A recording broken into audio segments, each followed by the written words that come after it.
Hey guys good morning welcome to my YouTube channel mister Pappu blogs. तो guys आज video start करवा सकाल 10 तो गाइज बर्तमान बहुत डेरी हो गलानी ऑलरेडी।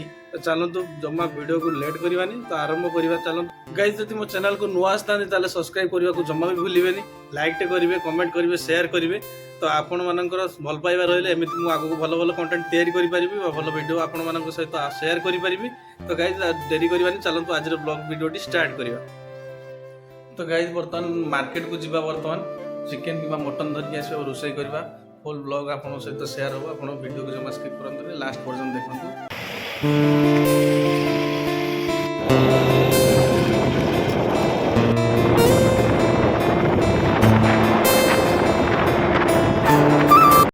मैंने मार्केट क्रॉस कर आसी मु हाजर हो गली मटन दुकान पाखे। अंकल को कहीदेली मटन देदेवे हाफ केजी। तो सी काटी कुटा कि रेडी करदे पार्सल करके पैकिंग करदे। बर्तमान मु बाहरली बर्तमान रूम आड़े। तो रेडी हो गला बर्तमान बाइक रे जीवा। मु आसी पहुँची गली रूम रे। तो रूम रे बाइक को मु छेड़ा कर आसिक एंट्री करदेली कौटी ना मो रूम रे। तो रूम को जीवा बर्तमान बर्तमान मो हाथ में अच्छी मटन। तो बर्तमान डोर खोलिया तो सांगे सांगे जाकि रोषे करवा, फटाफट लेट करवानी। ऑलरेडी 11:30 पार गला। तो चलतु बर्तमान रूम भीतर को एंट्री करवा। बर्तमान किचन पहुँची गली। किचन आसी गोटे कंसा को ढाई ढुला रेडी करदेली। तो गाइज मटन को धोई धुआ रेडी करदे प्रेसर बर्तमान सीटी मारदे 6-7टा। जदि मुझे कढ़ई रोषे करी निहाती 2 घंटा पखापाखि लगे पुणी से सीझीबनी तो खायापाई असुविधा हम जेहेतु से मुझे पानी देदेकी मटन को देदेकी हल्दी लुण पकईदेकी सीटी मारदेली कुकर रे। 6-7टा मिनिमम तो 6-7टा सीटी दरकार। आज मुझे एक्चुअली रोषे कर कारण हूँ निजे ना रोषे माँ को मना करदेली आसवाई। तो जीवार थिला मोर प्लानिंग कपिलास महादेव पाखक। तो आमर स्टाफ जनकर घर असुविधा थी हेतु से पलैला। तो मुझे एका रही रोषे कर खाऊँ। तो से किसी दुख ना। तो भाई कष्ट तो करने पड़ो जहाँ भी हेल्ले बाहर इनकम करने तो कष्ट करने पड़ो ना। बर्तमान आमर कढ़ई तेल गरम कर सारा पियाज पकई सारे। चिकेन सॉरी मटन को रेडी कर देछि काढ़ी। टमाटो काट देछि। एटी अछि ग्राइंडिंग मसला। बर्तमान आरंभ हम रोषे। भात भी हो आसलानी। तो सांग मैंने आज दिन पूरा आपण मान सहित मु फुल डे तो वीडियो शेयर करुँची कौन करुँची कौन नाई। तो यहाँ आज जो यूट्यूब चैनल जर्नी आज यहाँ मसे 2 मासर नुह दीर्घ 7-8 वर्ष धरी मु माने वीडियो चलैछि। हेले जेहेतु जॉब लाइफ रो अछि कि भाई 7-8 वर्षर जर्नी मोर बर्तमान सुधा मोर चैनल मोनेटाइज हो पारुनी। कारण गोटे रिजन ना मु वीडियो कंटिन्यू पकई पारुनी, डिस्कंटिन्यू होउछि 4 मास के 6 मास के 8 मास के थर एमती हेले तो भाई मोनेटाइज जमा भी हेबनी और चैनल भी ग्रो करिवो नाही। तो मु डिसाइड करिछि गोटे सप्ताह को निहाती 2टा वीडियो निहाती आनिबि। जते काम था जिते कष्ट हो 2टा वीडियो निहाती कंटिन्यू गोटे सप्ताह मु आनिबि।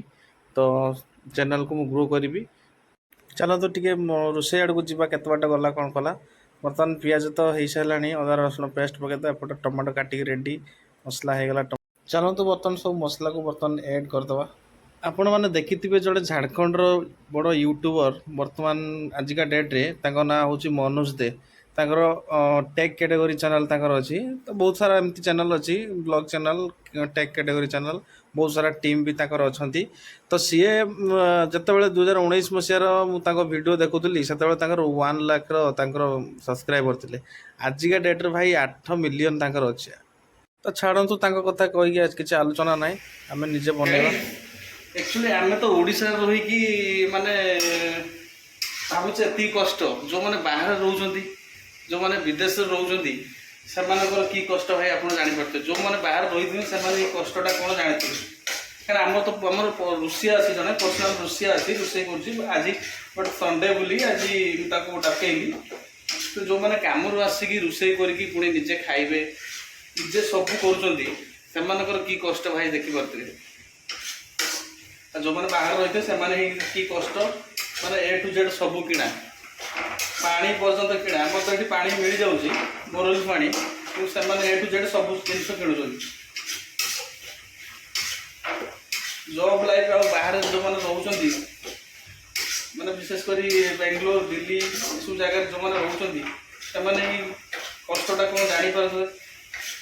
ଆଉ ଯଦି କୋଉଠି କୋଉଠି ମୋ ଭିଡ଼ିଓ ପହଞ୍ଚୁଛି, ଯେଉଁମାନଙ୍କ ପାଖରେ ଯେଉଁମାନେ ବାହାରେ ଖଟୁଛନ୍ତି ଭାଇ ସେମାନଙ୍କ ପାଖରେ ଯଦି ମୋ ଭିଡ଼ିଓ ପହଞ୍ଚୁଛନ୍ତି ନିହାତି ଲାଇକ୍ଟେ କରିବେ। ଆପଣମାନଙ୍କର ଭଲ ପାଇବା ଆଶୀର୍ବାଦ ମୋ ଚ୍ୟାନେଲ୍ ଉପରେ ଥାଉ। ଗାଇସ୍ ବର୍ତ୍ତମାନ ମଟନକୁ ମୁଁ ଯେଉଁ କାଢ଼ିକି ରଖିଦେଇଥିଲି ସେଇ ମଟନକୁ ବର୍ତ୍ତମାନ ଆମେ ହେଇଗଲାଣି ଯେହେତୁ ମସଲା ଦେଖିପାରୁଥିବେ, ତାକୁ ବର୍ତ୍ତମାନ ଆମେ ପକାଇଦେବା କଢ଼େଇରେ ପକାଇ ଦେଇକି ବର୍ତ୍ତମାନ ଘାଣ୍ଟିବା ତାକୁ। ଏଇ ମଟନ୍ ହେଉଛି ମାନେ ନିହାତି ତ ଆଳୁ ପକାଇବା, ଆଳୁ ନ ପକାଇଲେ ମୋତେ ଜମା ଭଲ ଲାଗେନି। ଆଉ କାହାକୁ ଆଳୁ ଖାଇବା ପାଇଁ ମଟନ୍ରେ ପସନ୍ଦ କମେଣ୍ଟ କରିବେ ନିହାତି। ଆଉ ଦେଖନ୍ତୁ ଏଠି ଆମର ହେଇଗଲା ମଟନ୍, ବର୍ତ୍ତମାନ ଝୋଳ ହେଇଗଲା, ହାଲକା ଝୋଳ, ପାଣି ବେଶୀ ନାହିଁ। ଆଉ ଦେଖନ୍ତୁ ଆପଣଙ୍କୁ ବେଶୀ କଲର୍ ଦେଖାଉନି କାହିଁକି ନା ଯେହେତୁ ମୁଁ ରେଡ଼୍ ମିର୍ଚି ପକାଇ ନାହିଁ। ତ ଖାଇବା ପାଇଁ ପୁରା ରେଡ଼ି। ଛୋଟ ଗିନାରେ ମୁଁ ରଖିଦେଇଛି ମଟନ୍ କଷା ରଖିଦେଇଛି 4 ପିସ୍, ଆଳୁ 2 ପିସ୍, ଆଉ ବାକି ଥାଳିକୁ ସବୁ କାଢ଼ି ଦେଇଛି। ଏଠି ଦେଖନ୍ତୁ ସବୁ ଅଲଗା ଅଲଗା ସବୁ କରିଦେଇଛି, ଝୋଳ, ଆଳୁ, ମଟନ୍କୁ, ଭାତ ତା ସାଙ୍ଗରେ ପିଆଜ। ଆରାମସେ ବସିକି ଭାଇ ଶାନ୍ତିରେ ବର୍ତ୍ତମାନ ଦୁଇଟା ଖାଇବା। ଦିନ 2ଟା ବାଜିଗଲା। ତ ଗାଇଜ୍ ବର୍ତ୍ତମାନ ଆମର ଖାଇବା ପାଇଁ ପୁରା ରେଡ଼ି। ମଟନ୍ ତ ହେଇଗଲା, କଷାକୁ ଅଲଗା ରଖିଦେଇଛି, ଝୋଳ ଆଉ ଆଳୁ ସେପାରେଟ୍ କରିକି ରଖିଦେଇଛି ମୁଁ। ଆଉ ଯେଉଁମାନେ ଖାଇବେ ଆସନ୍ତୁ ମୋ ସାଙ୍ଗରେ ବସିକି ଖାଆନ୍ତୁ, କିଛି ଅସୁବିଧା ନାହିଁ।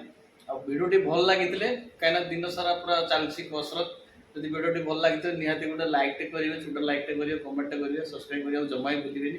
ରହିଲି, ପୁଣି ଦେଖା ହେବ ନେକ୍ସଟ ବ୍ଲଗ୍ରେ।